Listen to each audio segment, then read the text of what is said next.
Boreda,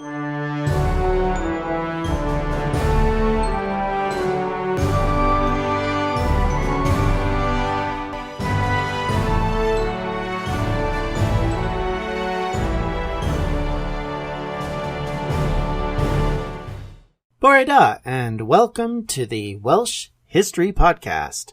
My name is Jonathan, and I will be your host for this podcast, and I hope you enjoy as we talk about Welsh history across the ages from the Stone Age to the Modern Age. I guess the first question is, who am I? My name is Jonathan Williams. I am a Canadian, thus my accent does not sound like a Welsh, or for that matter, English accent. I will not try to sound like a Welsh or English accent, as my copying of that is not necessarily the greatest thing in the wide world for you to listen to. However, I am, I would say, a trained historian. I did my bachelor's degree in history. I've done part of a master's degree in history. I do understand how to research and look up sources, primary sources, secondary sources, how to differentiate what's actually legitimate sourcing and what isn't. And I have a passion for Welsh history that comes from the fact that my ancestors on my father's side were all Welsh, and my desire to understand it and know more about them led me to live there for 4 years. And I feel like it made it even more real for me as I wandered around the historical sites of Wales, as well as, being among the people of Wales. And ever since then, I've wanted to do something to sort of mark that and share that with people outside of my immediate family, who I will talk history with at any drop of the hat. Just ask them, they'll complain. When did I first get interested in Welsh history? Well, that came about because of a small book called When Was Wales, which was written by Gwyn A. Williams. Written in 1985. That just happened to be when I turned 16, and I was very excited about history at that point in time.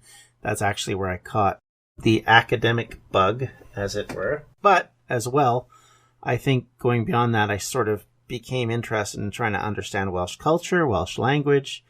I had always had an interest in that, even as a young man, as a young boy.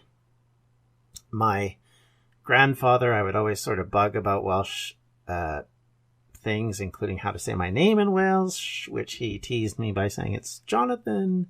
And I went, wow, that's exciting. And that book was really fascinating for me. It helped me sort of grasp onto some of the culture, some of the history, some of the lifestyle that goes on in Wales at the time. I ended up reading a number of other Welsh history and cultural books, started to get to know some of the political lay of the land, as well as some of the background of why Welsh and Wales survives to this day, when in other cases, in other situations, they could have easily have been assimilated. And I think that interest grew on me as time has gone on rather than lessening. I think for me, it's always been something that's kind of been in the back of my mind, is how can I honor that? And one of the things that drove me to actually move to Wales in the beginning of, in mid-1999, and to live there for a number of years as a Welsh resident. I loved living over there. I loved the people. I loved the area. I loved everything about it. It was so wonderful in so many respects, and always say I would willingly go back if there was the right circumstance and situation, and have tried on one other occasion to do just that. As it turned out, it just happened to be that we moved back for various family reasons. Family got a little big, so it was time to kind of make some decisions about the time my original ancestry visa expired, and we decided to come back to Canada. Long story short, that's how I became interested in Welsh history. I have tried hard to learn the language, at times more than others. I can pronounce some of the words okay. Some of them will always be difficult. Welsh is a very difficult language to just speak, especially for an English speaker, because there's letters in it that just don't exist in English. And in some cases, the pronunciation of such are not normal for our mouths. So it takes some work, and I've just never been in a position where I've had enough time to do it properly. And living in South Wales predominantly didn't talked to a lot of people who spoke Welsh, so it became difficult to sort of spread that idea around. So, what is Wales? Wales is a small region in Britain. It's small by comparison to, say, a state or a province in Canada, for example. It has 3 million people, so from a population size, especially if you're looking at it from a Canadian perspective, it's not that small. And predominantly the people live in the southern part of Wales, and predominantly people live in the less mountainous regions on the coast, both in the south, west, and north.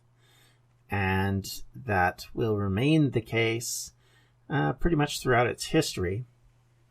Wales has had a very interesting history over the thousands of years of its existence, either as a country, as a principality, or as, any number of divisions and regions over its lifetime. And I think that's one of the reasons why I'm really excited to talk about this with you, because to me, that's one of the great things about Wales. Wales is such a historically diverse place that's had things influenced on it by being close to this neighbor called England, having actually influenced that same country with invasions and making alliances with neighbors to fight against them, in the end becoming sort of a thorn in the side of both the English and the Romans, enough to be invaded quite heavily on both occasions, and with military garrisons based quite heavily in both occasions. And in the end, Wales remains unique in that respect, even as it, became assimilated, even as Henry VIII tried to unite England and Wales in the 1500s. There was still this sense of Welsh culture and Welsh history and Welsh language, more importantly. And even as attempts were made to anglicize more and more of Wales, and we all know some of this is true fact, some of this is legendary, I would say, there still is a sense of what is Wales and what is Welsh. And even today in the culture, there's a lot of people who would argue about what is and isn't Wales. And a lot of it is the location as much as anything. It definitely has an influence on how people view the countryside, how they view environmentalism, how they view their place in the world.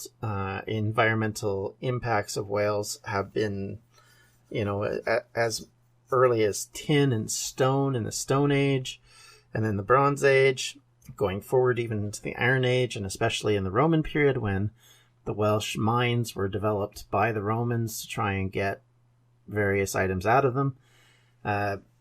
Sheep, of course, have been sort of kind of the Welsh national animal, for lack of a better word, and it's remained a fairly pastoral area, predominantly with cows and sheep and that kind of thing. As well, you also have this grand sense of scale, because you have large mountain ranges, you have massive rivers, you have the Irish Sea to the west, you have connections to both the continent and to places west of Wales which have developed over the years. The connection to Ireland, both as an invader and as an invading force. The connections to England, of course, and the British population in the farther reaches of the island. And all of this has made Wales into what it is. And we're going to go into this in great depth in the next episode. But I just wanted to get to this idea. What is this? Because a lot of times when you talk to people about Wales who aren't necessarily familiar, they don't understand, what Wales is. Is it a region? Is it a state? Is it a province? How do you describe something that for its own population is considered a country, but by every political measure isn't a country? And how do you intend to teach people about something like that when they don't have a concept of what it is from the beginning? And so you have to kind of start from scratch. And for a lot of people, that can be difficult. Sometimes it's easy. It depends on, of course, kind of your background and understanding. So the other thing is why did we decide to do this? Well, for me, it comes down to the fact that I love this history.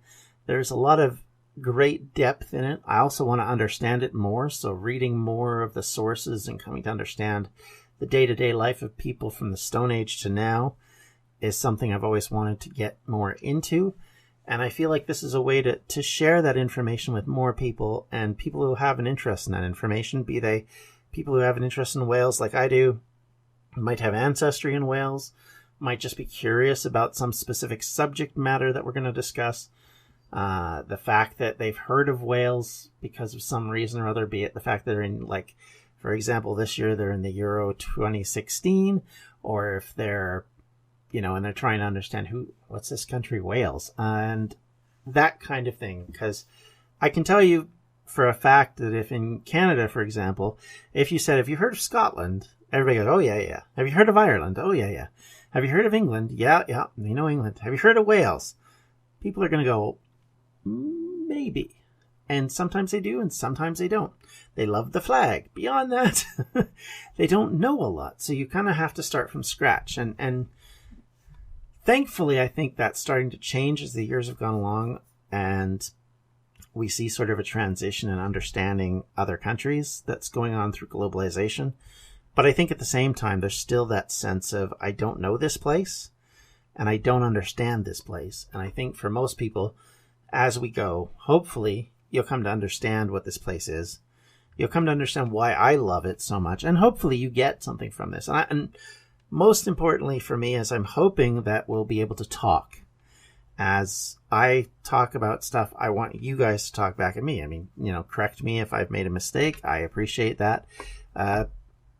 Talk to me about what you think on these particular matters. What's your opinion on a particular issue or a particular figure in history or some grandiose idea? And that certainly will be a great part of this podcast. I look forward to discussing things with you guys. And hopefully going forward, we'll continue to build that audience and build the attention that we can get, and hopefully build something that's useful, fun, interesting, get you thinking, get you looking into other resources, get you out of just a concept into something stronger, and hopefully correct some things and hopefully give you some ideas on other things. One of the things I want to do as well with this podcast as we go is talk about sources, because sources are sketchy in Welsh history. I've listened to enough podcasts to know it's very difficult to come up with some of the sources. So how are we going to supplement where we don't have a source? Because if you talk about Wales before, say, 50 AD, when the Romans invade, you don't really have a lot to go on. You have a very sketchy information from a couple of Greek sources. You have the source that we have from Julius Caesar about Britain and a whole, when he hits there in the beginning, towards the end of the last BCE, and all of this kind of leaves a vacuum. So from a historical record standpoint, you don't have a lot to go on. So what we're going to rely upon, at least in the early stages, and probably, I'll be honest with you, through most of this podcast, because I think you have to rely on this to some extent, because I think it fills out things. So what am I talking about? I'm talking about the archaeology. Because for Welsh history that goes beyond just the modern or written era, you have to have archaeology to back you up. And even in the written area, you can't take everything for granted. I mean, our understanding of how the Anglo-Saxons, Jutes, people interacted with the British people was always based on some writings of Gildas in the 500s. And that's kind of determined, okay, this is what we think. Plus the Anglo-Saxon Chronicle and a few other things have kind of cribbed from that writing. But the reality of it is, we don't know that any of that is necessarily true because the archaeological record somewhat disagrees with it. So what we have to do is we have to sort of weed out sources material and kind of say, okay, here's the strong parts of this, here's the not so strong parts. What can we take from it? What can't we take from it? And how does archaeology assist us in understanding the way the world works? Well, history is not as understandable for the day-to-day activities just from the writings of some monks or from the writings of someone looking at the great president or the great king. Archaeology does a great job of giving us actually the day-to-day existence of people. And when you're talking about people who don't make it into the historical record, like, ancestors of mine, it might have been fishermen who might have lived a very meager existence, who were poor, but yet had interesting things happen to them, and as a culture had interesting things happen. Well, this will give you that background. Archaeology does a great job of that, and that's one thing I want to really bring in, especially in the early stages, but continue to use beyond that so that you can supplement your understanding from just the written history, because honestly, that will help us understand so much more. So what else can we use when we're talking about history and trying to understand more than just what the historical record has given us? Well, one of the things that we often do use is, and we have levels of reliability, is there are sources that we can use over and above just the historical record. Even within the historical record, you're going to have shaky sources, people who are looking at something from a distance, don't necessarily understand it, don't understand what they're seeing. Julius Caesar describes the Druids. Is he telling the truth? Is he telling his own version of it? Is it just his way of seeing it? Is it just basically a Chinese whisper sort of situation? What is the understanding that's actually being expressed here? Well, we may not ever get to the source and the bottom of the actual event or the actual people, but what we can do is we can come up with some hypotheses beyond just the archaeology, beyond just the historical record, but also including things like mythologies, legends, stories that were written down in the past, because what those do is they give us a window into the soul of the people. What stories are they telling themselves about themselves? What mythologies are they building? What gods do they rely on, and why? Is there a particular worship service they do? Why do they do the things they do? Like, for example, in the Roman period in Britain, barrows, which are large earthen mounds that have been built up usually over a burial site or over an urn that's been had cremations put into it, and then they're at the center of the site or at the top of the site, and sometimes it's used over and over again. Well, in the ancient world, it means something, but it means something different when you get thousands of years away from its original design, construction, and build, when you have the Romans coming along who don't necessarily understand what it is, and even the Romano-Britons who are seeing these sites. What they end up doing is they start to bury coins near the barrows. Even though they don't understand what it's for, they know it's a spiritual place. Same thing here. We can take mythology and legends and kind of come up with ideas of why the people would write these things. Why are these things talked about? What can we take from that based on what we know? And is there a way that we can kind of integrate them? Now, I'm not saying go say, oh, that guy's King Arthur and look at this and blah, blah, blah. There is ways that we can talk about it that doesn't make grand leaps of historical logic, but yet talk about, why did they do this? Why did they write these stories? Why did they use poetry so much? What is the reason behind, their choice of music or their choice of religious beliefs? And why is it that they switch those beliefs later on? And how does that influence them? In early Christianity, there are two groups of Christianity in Britain. As the Anglo-Saxons come in, you have a Celtic type of Christianity and you have a Roman Catholic type of Christianity, and those two will butt heads. Well, this is part of how we discern what is the Celtic belief system. Why is it so different that there's this great debate over who should be in charge of the British Christian faith? And how does that group perceive themselves? Well, we can also take that with some of the earlier times. I mean, we know some of the mythology that was happening before the Romans invaded, at least to a certain extent. And we can try to figure these things out and break them down and try and understand why these things are mentioned and how did they affect us. One of the great things in archaeology is that even though we have a Stone Age, a Bronze Age, and an Iron Age, throughout most of that, we have a Pottery Age. And pottery is a huge key to any understanding when you're talking about archaeology, because it tells us where things are built, how they're made, the quality of the product that's being made, and what it's used for can be sort of gleaned off of some of the deposits that are on the side of it, because even if it's been buried in the earth for years, a pot that was used over a fireplace that gets stuff burned into it is going to keep some residue that you can pick out and you can kind of identify. So there's lots of things that we can do to kind of look at things from a more than just the higher level of what history tells us, but also go into, as I said before, the nitty-gritty of history. And I think it's a fascinating thing, and I think I want to delve into what a roundhouse was. Why did it look like it was? What was the point of where the door was positioned? Is there a significance beside it? How was death perceived? Why did they bury people a certain way? Why did they change those practices? And how do we understand them as we look at them today? And why did they use certain burial practices and different ones later on? And what changes that? And what outside and inside sources change those kind of things? So we're going to try and delve into all of this. It's a lot of detail, a lot of things to talk about.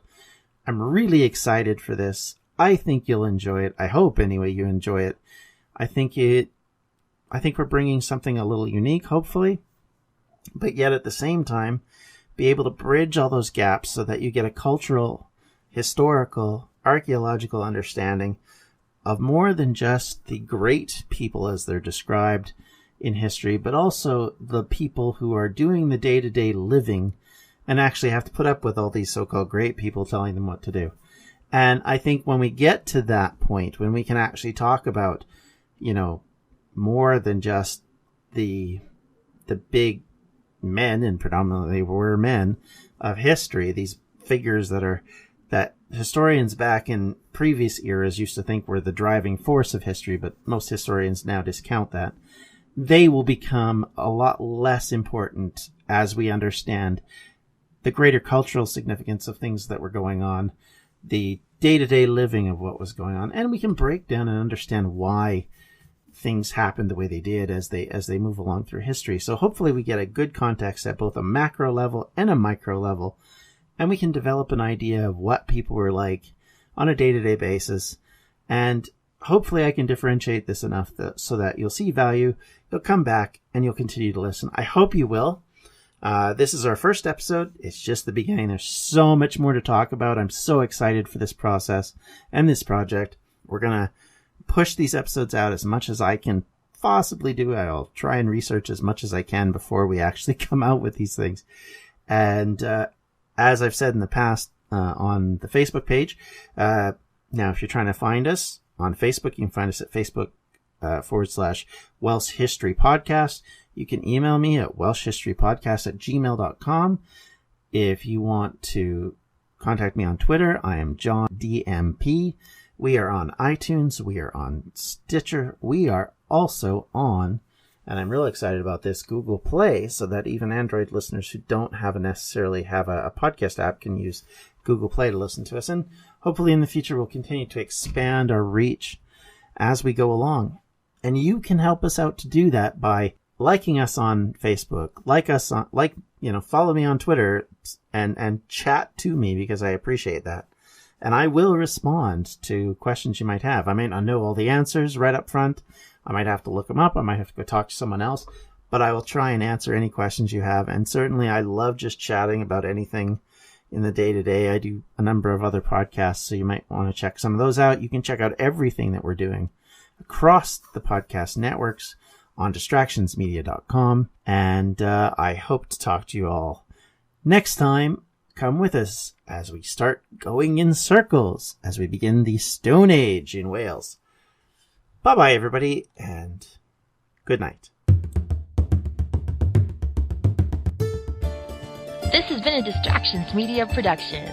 For more information, you can check out everything we do at distractionsmedia.com.